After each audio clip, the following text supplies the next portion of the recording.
Hey guys, how's it going? I had a thought come across my mind. I thought I'd like to share it with you guys. Have you ever been at your shop when customers come in and they seem to always ask the same questions, and then you or your staff may or may not know how to answer that, and you get inconsistency from everybody like, I'm not sure how to answer that question. They look back at you or you look over at somebody, but you find that they're usually the same questions, such as, what's the most popular sandwich? What's your favorite sandwich? What's that bread like? What does the potato salad taste like? Always the same questions, right? So it's really beneficial to come up with some key phrases that adds consistency across your staffing so that when people ask these questions, they're getting the same answer from multiple people, whatever day it is, whatever time it is, right? And it starts with you, right? You can come up with some phrases and that'll be helpful for your staff and the customers, and it'll prevent that awkwardness when you stall out, you're not sure how to answer that, or your staff doesn't know, and also shows that you really stand behind your product and you know what you're doing, right? So without further ado, let me just get into a few of these quick examples that I have. Some of these that I use at my shop every day, so I'd like to pass them on over to you. Probably the most popular question that you're gonna get at your shop consistently is, what's the most popular sandwich here? Or what's your favorite sandwich, right? So you need to go boom real quick, and you can list, depending on the meat, right, or what it is, you want to list at least, the top three, right? You maybe your top chicken sandwich, your top turkey sandwich, and whatever else is popular, a seasonal item or something, right? Whatever you know specifically is popular, right? But there should be some consistency, right? They're going to ask you, what's your favorite sandwich, right? You can tell them what your favorite sandwich is, but really what they want to know is, what could I trust on that menu? They're going to come to you as the owner or to your staff and say, I'm not sure, your menu is expansive, it's pretty large, and I'm not sure what to order first time here. Or maybe it's not their first time there. Maybe they've come many times, but they like to try different things out. So you want to hit them real fast with some knowledge, right? And you want to let them know, if it's a chicken sandwich, well, you might throw it right back at them. Well, what are you looking for, right? And they might tell you, I don't know what's good. Something's good, right? I like turkey. Okay, boom, you're going to go to your most popular turkey sandwich and describe it to them, right? Let them know what it's like, why people like it, and maybe how you build it. If it's hot, it's cold, something like that, right? They're going to ask you what your favorite one is, and you can let them know. Sometimes people will say, well, make me what you like. And then so you want to be honest about that, right? You want to let them know what your favorite one is and why. Make sure it's a good one, right? Don't have it be a peanut butter and jelly sandwich. Peanut butter and jelly sandwiches are really good, right? But everyone has those and everyone likes them. So, just be honest with an approach, right? Like, hey, my favorite specialty sandwich is this one, right? Even if you just have that ham and American on the regular basis, right? So have an answer for them, and make sure your staff knows that too, right? They should know what the most popular item is, at least for every category, right? And then maybe the overall most popular sandwich. When people come in, sometimes they don't have a preference yet. They just want to know, what's the most popular sandwich up there? If it's a chicken with some barbecue sauce and some melted cheddar, and then you can suggest a certain type of bread for them. That's very helpful for them. Some people don't know. They come in, they've got some money, but they don't want to blow it on the wrong thing, right? So they want to come in and say, I'm going to nail it on the first time, and I'm going to get help. So it's really beneficial for you to help them along, right? Another popular question is regarding the bread. They're going to want to know, what's that bread like, right? Depending on the types of bread that you might have rolls, right? And you also might have sliced breads, and you might also have wraps, like tortilla wraps, right? If you make wraps at your shop. So you want to let them know, again, the differences, right? Be knowledgeable so that they become knowledgeable. A popular one is, if you have sourdough rolls at your shop, is they want to know, is it hard? Is it soft? What's it taste like? You can say, it's more dense.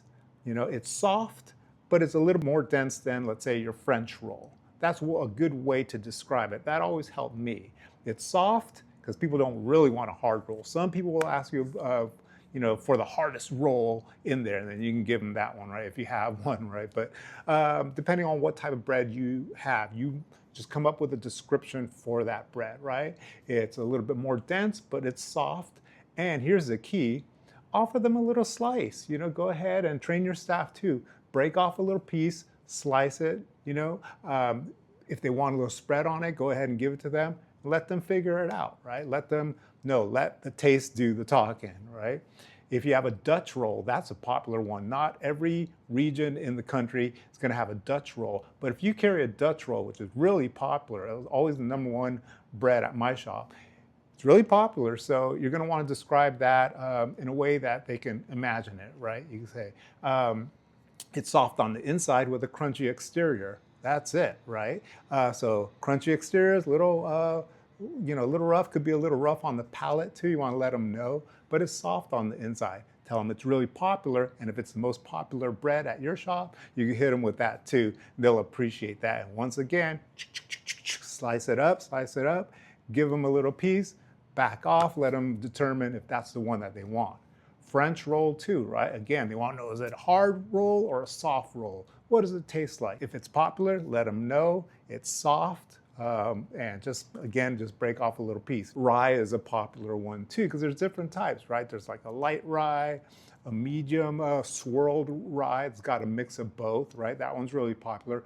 Or a dark rye. People that order like Reuben sandwiches, pastrami sandwiches that are popular, especially on the East Coast. People want to relive maybe that deli experience they had on the East Coast, or if they grew up on the East Coast, you find that that's really popular if you serve a Reuben sandwich, right? With pastrami, sauerkraut, melted Swiss. Some people use corned beef, right? But you want to let them know what type of bread you offer with that, right? If it's a thin rye, soft, toasted, just let them know, and your staff should know that too, right? And be ready to answer those popular questions. Meats also. Meat is really popular. They're gonna ask you all kinds of questions. Sometimes you wonder, like, these people have ever been to a deli, but some of them really, you're gonna work there and you own the shop and you think, gosh, the world is made of deli meats and cheeses and bread.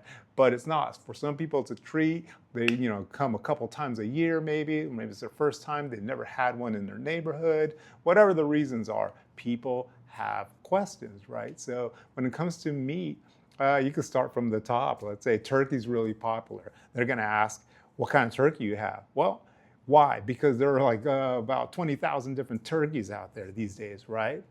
So there's, the herb type, there's, honey roasted, there's oven roasted. So whatever you carry at the shop, whether it be one or two, and hopefully you don't have a million of them because you can't be everything to everybody. But if you simply have one or two, let them know what it's like, right? We have oven roasted turkey, right? Honey roasted turkey or pepper turkey, whatever it is. And, they still might not know. So it's okay to break them off a little piece. And again, you put one on a sliced bread, whatever, or a sliced roll, and hand it to them with a little toothpick or something, right? Put a little spread on them. Let them sample. Don't worry about that. Don't worry about that. Just like you go to some places like Costco, right? They're constantly giving out samples because those work, right? People love samples. They're not just going to sit there and ask you for 40 different samples, right? And fill up and say, nah, I'm good, and leave. They just really want to know what that's like, again, because they've got that money, there's a hard-earned money, and they want to come in and spend it appropriately, right? So let them know, this is oven roasted turkey, and right now I'm going to put it on a sourdough roll for you. Try that out. Maybe even a sauce too, because that's another popular question that comes up. We'll talk about that in a little bit. But roast beef is one, right? People want to know, what's your roast beef like? That's exactly how they ask it. What's your roast beef like? What do you mean? Well, I don't know, I'm not sure. What do you mean? No, you got to know. What they mean is it rare? Is it medium? Or is it well done, right? Depending on what the cut looks like at your shop that week, because you generally order from your supplier and it comes in kind of medium, right? But towards the center, you can get a little red, right? A little bit more rare. It's all cooked, but just gets a little bit more red towards the center. Some people love it that way. Some people like it ultra red, and some people want it like no red, right? So you just want to show them what you have going for that particular day or week, or what you're currently offering the public. Let them have some. Let them try it out if they want, right? And you can do that for all your meats. Ham as well. They want to know, is it honey baked? Is it Black Forest?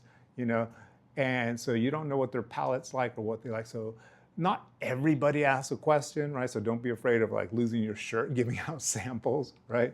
Just some people come in and ask, you get a good percentage of daily, right, or weekly. So you just want to be prepared. You want your staff to know that it's okay to give a sample. It's okay to offer some bread, to put a little spread on it. Again, you want to stand behind your product, right? You want to be proud of it, and you want to let them know that, hey, this tastes good with this, and it tastes great with this sauce, and give it a try. You're going to love it, right? You're going to love it. And when you are confident about your product that way with knowledge and offering it to them, then you'll see how that translates. They really love it, and they become more of a loyal customer that way, because not everybody does that. Not everybody. Some people are just kind of, cheaping out, and they don't want to like give out samples, or no, we don't do that here. And it's like, no, you have to do that, because these people are your customers. They're trying you out for the first time, or they're trying that sandwich out for the first time, and that's what you want. You want people to trust you and to want to come back. They say over there, they're friendly, they're knowledgeable, they offer service, and they're not sweating that they sliced me off a little piece of bread, right? So you want to go ahead and do that. When it comes to, let's say, something like a recipe like tuna salad or chicken salad, they're going to ask you that all the time. What's that tuna salad like? What's that chicken salad like? What they are really trying to ask you is like, is it anything like the one I'm used to having at home, right? The one that grandma made for me, the one that mom made for me. Because everybody has their very specific recipe when it comes to that, right? Whatever it is, you might have some chopped celery in it, you might have some grapes in it in your chicken salad, you might have some olives in your tuna salad, some seasonings in there, whatever it is. You don't have to break down the entire recipe. Oh, it's got this, and that. They don't want that. You could, and they're just going to nod their head like, okay, what they really are hoping for is a sample. They don't even know that they're asking for the sample, but that's what they're asking for. Because when you could describe it kind of briefly and say, oh, it's got some black pepper in it, some, onion or garlic powder, and would you like a little sample? They're going to say yes, 100% of the time. 99.9% of the time, they say yes. Again, grab that little souffle cup, have them nearby, because this happens all the time. Boom, with a little fork, break them off some, little portion, and have them try it, right? You see them do this at ice cream shops all the time, right? They're not sweating it. They give you a little bit, boom, because they want you to try everything out. And they want you to be confident about your purchase. So let them know, and then back away, give them a chance to savor it and see if that's what they like. And don't be offended if they say no, or they drift onto something else, because that happens at least half the time, right? Happens to me too. Even when I sample ice cream, I don't like to totally take advantage and order 10 different ice creams, right? I usually ask for 2 samples, 3 of the most at the ice cream shop, right? And right away, you're like, that one's good, but it's not really what I'm looking for. And then the next one, then you determine which one you like. Oh, that's the one I'm gonna have, right? And you always purchase something, right? These people never drift away and say, nah, it's good. They usually purchase something, but it's based on your ability to have them sample different things and help them make that determination, right? So those 2 are key.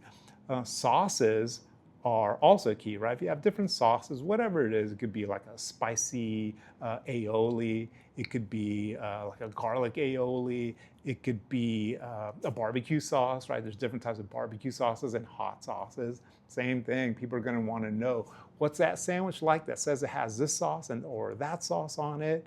And they're going to want a description of that sauce. So come up with something that helps them kind of imagine what that sauce is like.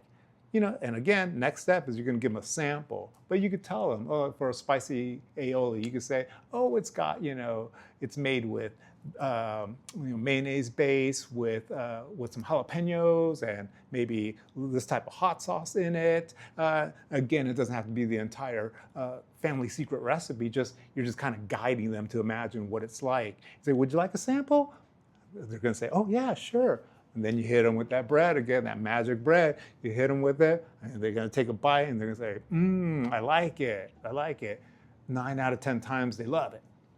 And they're going to continue asking you questions about that sandwich, or they're going to say, yep, I want it, right? And then they're going to say, oh, can I have a little extra of that on the side? Sure, no problem, right? Whether you charge for it or not, that's up to you. But that's how you get customers on the comeback, right? They go, oh, I like it, and it didn't cost them anything at first to ask and receive that item. So sauces are good. If you have other things like deli salads, potato salads, mac salads, that's another one too, because there's so many different types of potato and mac salads out there. They want to know what they're getting at your shop, right? Again, you're not going to get that one customer. I mean, you might, but you generally don't get that one customer who's going to say, what's that like? What's that like? What's that like? What's that? And then you're giving them like 40 samples. It doesn't work that way. But don't be afraid to give them a few different samples. And I'd say maybe lastly is know your most popular chips on your rack. People always ask, what's the most popular chip here? Or if there's something that they don't see, like at my shop, I used to have one, I don't know, the brand was called Dirty Chips. Yeah, Dirty Chips, and they had something that was called Funky Fusion. Huh, what does that mean, Funky Fusion, right? Everybody would ask what that tastes like, right? So again, that's not something you pop up and say, here, why don't you have this bag, right? Why don't you have some? But you should train your staff, maybe everyone samples it, and understands what it tastes like, right?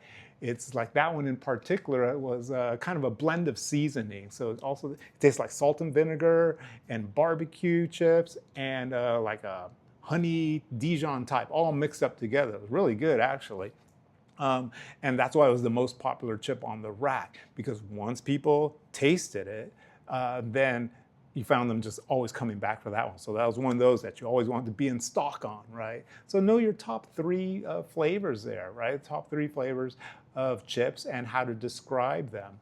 Again, not just with your chips, but across your menu board, your top popular items. That'll help customers know what you offer and answer their questions and help them feel more comfortable coming back to your shop and spending that money. So anyway, that's just a thought. That's something I want to share. I think that'll help you in your shop, whether you have a sandwich shop, and you could apply that across the board, right? Whatever type of food establishment you have, whether it's a coffee shop, a muffin shop, bagel shop, whatever it is, offering samples and having some product knowledge and training your staff to answer with consistency. So you're all answering those questions the same way, right? Giving the same similar descriptions on the bread or on the sauces or on the meats, knowing that it's okay to give samples and being free and flowing with that knowledge and confidence really goes a long way. And you'll see how that translates to your customers. They'll keep coming back to you. Well, all right, that's all I want to say. So I hope that's helpful for you. You can go back to your shop and start training your staff and start coming up with different phrases, how to communicate effectively to your customers. All right, guys, until next time, take care.